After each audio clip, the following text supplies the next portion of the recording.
You might know Sega today for the Yakuza series, Sonic the Hedgehog, Valkyria Chronicles, and as a publisher for several strategy franchises like Total War and the Endless series. However, Sega was a major hardware and software powerhouse at one point, competing with the likes of Nintendo for years. It made a number of mistakes along the way, which resulted in its current state. So let's take a look at the 10 biggest mistakes that Sega probably wants you to forget. Sega 32X. Releasing an add-on for the Sega Genesis that would allow for playing 32-bit titles. What could possibly go wrong? Well, as it turns out with the Sega 32X, everything could go wrong. The idea seemed fairly optimistic, but maybe the 32X would find a niche for those willing to invest in it. As it turns out, Sega ruined that promise as well, both because of the rush to release it and from the announcement of the Sega Saturn, which would present true 32-bit gaming. That too with CD-ROMs. Because the add-on was rushed, there weren't nearly enough games, and it failed to attract developers when more appealing consoles were on the horizon. Game Gear. Sega's no stranger to abandoning hardware, be it for sales reasons or because it simply lost interest. Take the Game Gear, Sega's handheld that ate up batteries and felt oversized compared to the Game Boy, but had its own charm. It was a fairly decent success for the company, offering color graphics and some nice games, while the Game Boy was still stuck in the monochrome era. So what did Sega do? Well, they reduced support, releasing more ports than original games before eventually just moving on. Sega CD. It's not like Sega didn't try introducing a CD-ROM system before the Saturn. The problem is that it tried doing so with the Sega CD in 1991, making it an add-on for the Genesis. While games like Sonic CD would stand out, benefiting from the increased storage capacity on media to deliver outstanding music among other things, most other titles were pretty underwhelming. There were a lot of full-motion video or FMV games like Night Trap, which faced tons of controversy over its depiction of violence. Though the Sega CD sold well enough, it was followed by the miserable 32X and eventually discontinued entirely for the sake of the Saturn. Sega Genesis's 6-button controllers.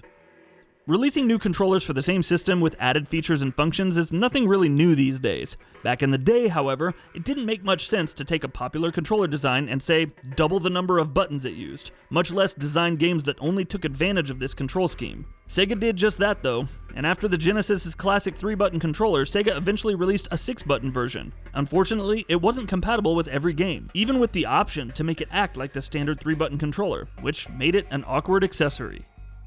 Sega Saturn's launch. The US marketing campaign behind the Sega Saturn stands as one of the worst of all time for consoles. The Saturn was already losing out against the PlayStation 1 in Japan, so Sega decided to pull a fast one on Sony at E3 1995. It announced that the Saturn would cost $399.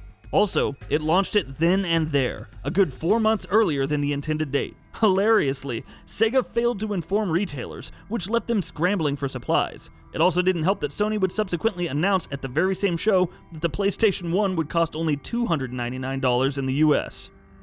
Rejecting Sony. Sony's PS1 price announcement at E3 1995 probably brought some sweet vindication for the company. This is because at one point Sony was looking to team up with Sega to produce a CD-based console system. After negotiations fell through with Nintendo, Sony approached Sega of America and convinced then CEO Tom Kalinske to work collaboratively on a console. Kalinske met with Sony's Ken Kutaragi and all seemed to be going well. Unfortunately, there was a problem. The board of directors and Sega's president said no, calling it a, quote, stupid idea, and lambasting Sony for not knowing how to make hardware or software. The deal fell through, Sony went on to develop the PlayStation 1, and the rest is history. Rejecting Microsoft.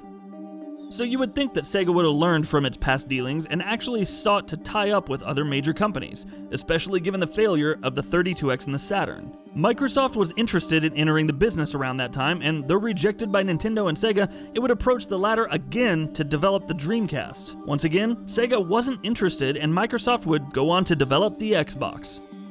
The Sega Dreamcast. Sony would continue to be a thorn in Sega's side with the eventual release of the PlayStation 2. However, Sega's handling of the 64-bit Dreamcast sealed its fate pretty quickly. The console had a solid lineup of games, but very little third-party support. It also didn't have a DVD drive, opting for GD-ROMs, which only carried 1 GB of data. Eventually, Sega would announce a loss of $400 million in the year 2000, less than a year after the Dreamcast launch in the West. In March 2001, the console was discontinued entirely after just 18 months on the market, and Sega left the hardware business completely. It's amazing to look back on these events and witness Microsoft's rise in the hardware space, while Sega remains a decent games developer and publisher though. Sonic the Hedgehog 2006. By decent, we mean in numerous non-Sonic the Hedgehog related properties. After the success of Sonic Adventure 1 and 2, Sega floundered with the property, releasing follow-ups like Sonic Heroes that simply didn't measure up. Sonic Team was also suffering, but everything seemed like it was going to improve with Sonic the Hedgehog in 2006. This was the first real next-gen Sonic title, set to release for Xbox 360 first and then the PS3. When it released, it was hailed as one of the worst games ever made. Story, performance, quality assurance, gameplay, everything was utterly pitiful. Other games that followed weren't nearly as awful, but they were far from the glory days of the franchise, maybe except for Sonic Generations and Sonic Mania. Sega merges with Sammy. Before ceasing production of the Dreamcast, Sega would merge with Sammy. The deal was done to garner some revenue from Sammy's pachinko business, and while it benefited Sega, it also meant less first-party support for the Dreamcast, which the chairman of Sega didn't mind too much, sadly enough. Suffice to say that players weren't happy, especially after supporting Sega through so many failures. And that wraps it up. If you like what we're doing, please consider subscribing to our channel. We upload new videos daily. Also, don't forget to switch on the bell notification icon, that way you don't miss out on any of our videos.